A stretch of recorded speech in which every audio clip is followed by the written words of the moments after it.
entertaining, if it's the holidays, or if I just need a show-stopping dessert, double chocolate pie is always a winner. It's really rich, super delicious, and everybody absolutely adores it. And that's the most important part. It starts with 1.5 cups of sugar, a quarter cup of cornstarch. I added about a quarter teaspoon of salt. And now comes 3 cups of whole milk. This is basically a chocolate pudding filling for this pie. I'm going to pour it inside a deep, rich, chocolatey crust. Now I'll add 4 beaten egg yolks, and then I'm going to turn this heat on about medium, and I'll whisk it together while it slowly heats up. Now you could add vanilla and stop right here, and you'd have a vanilla pie filling. I'm not happy with vanilla pie. I'm going to make a chocolate pie, and it's as easy as just adding some bittersweet chocolate. And I have to say, this never gets old. Watching this chocolate melt and swirl into that pudding filling, oh my goodness. Okay, now once the chocolate is all melted, you want to add 2 tablespoons of butter, and that just makes the filling a little bit more silky and rich.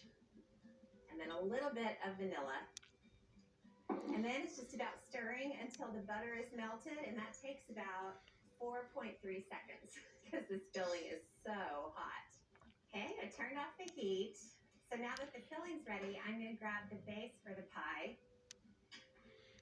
It's just a really simple chocolate crust. I used 9 chocolate graham crackers, then added some melted butter and 3 tablespoons of sugar, pressed it into a pie pan, and baked it at 350 for 4 minutes. Really simple. And this is a very monumental occasion. Look at this. We don't even have to talk. We can just stare. Oh, it's so silky and beautiful. And if you play your cards right, you'll have a little extra filling left over. Now, I like to put wax paper on top of this chocolate pie filling.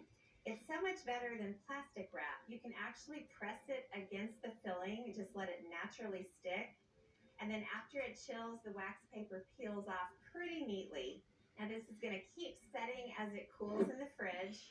I'm going to pop it in there for 3 hours.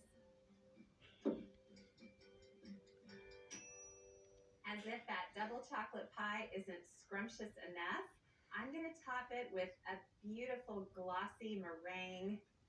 So gorgeous. This is a really dramatic, beautiful pie. Okay, I'm adding a quarter cup of corn syrup to a little saucepan, and I'll add a third a cup of sugar, along with a couple of tablespoons of water, pinch of salt, and I'm going to turn the heat up pretty high, and I want to get this just to the bubbling point. It's not going to take long at all. You know, I don't normally put meringue on my pies. I save it for when I'm going to serve a pie around the holidays or if I'm having a dinner party. A meringue-topped pie just looks like you spent a little extra time on it. Okay, this is totally bubbling away, so I'm going to turn off the heat and move on to step 2 of the meringue. Now it's all about whisking the egg whites. I'm using 2, and I'll keep whisking them until they're frothy. Okay, now I'll add 1/8 of a teaspoon of cream of tartar and another little pinch of salt. And this is the fun part. I'm going to grab this hot syrup, and with the mixer still going, I'm going to drizzle it in a really small stream. The only thing that can mess up the meringue is impatience on your part. You got to go really, really slow. Okay, just a little bit more. All right. Now I'm going to turn up the speed, and I'm going to let it keep whipping until stiff peaks form. Won't take long.